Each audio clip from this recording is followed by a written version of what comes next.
Yes, well, a lot of things have changed and are changing. There are global factors and there are local factors.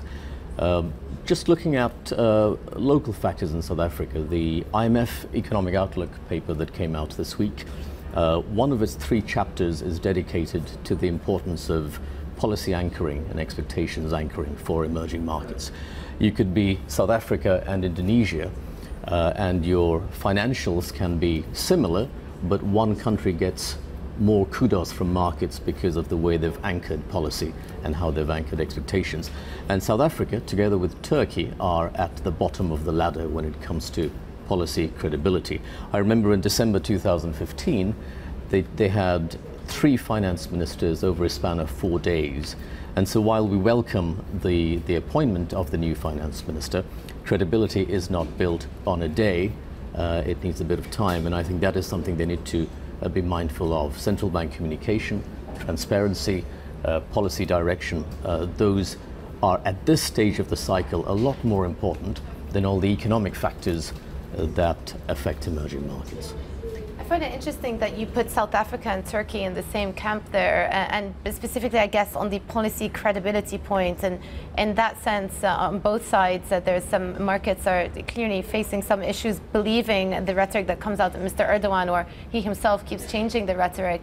And as far as Mr. Ramaphosa's case is concerned, again, there was a lot of talk about potential land reform. I think that spooked some in the investment community as well. But recently, and again, as of late, it seems as though he has been a bit more receptive to market forces, as is often the case in emerging markets, and has sort of backed away from some of his harsher calls for land reform and sort of insisting on sticking more to the past. So perhaps there is some light over the next couple of months or so as he backs away from some of the more extreme measures. That's right. And credibility will be built based on action, not just on rhetoric.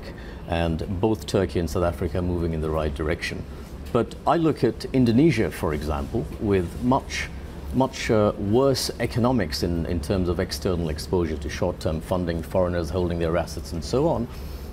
But their communication, their policy response, their ability to allow the exchange rate to weaken feels like it's part of a plan, it's part of a strategy. Whereas in the case of South Africa, or Turkey certainly, it feels like this is kicking and screaming and dragging a change that do they really want to do it or not? Institutions are weaker, tendency for populism is greater, structural issues around perceived corruption are greater.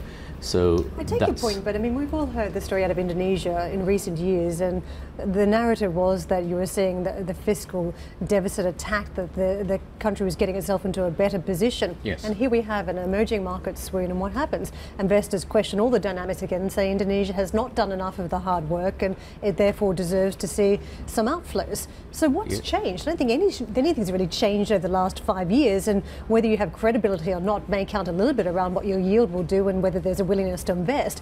But at the same time, I think there's a tide coming towards emerging markets with tighter funding that it doesn't really matter what some of these countries say. There's a problem. No one has done enough, and you've got to ask what's changed in the last 6 months since the last IMF report in April of this year, when they were projecting global growth to accelerate. Whereas today we're saying that it's going to remain at 3.7%, which was the rate seen in 2017.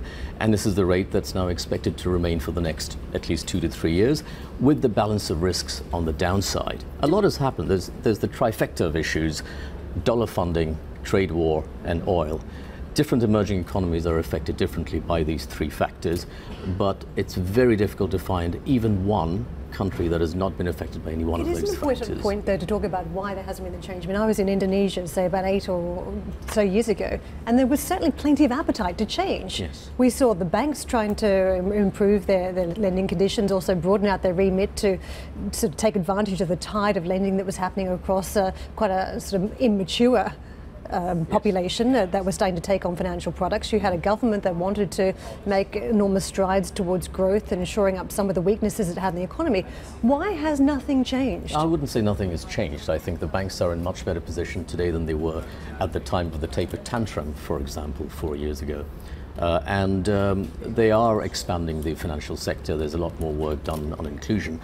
You could argue that allowing the exchange rate to depreciate is part of the policy response, although the speed of that would have had to be managed.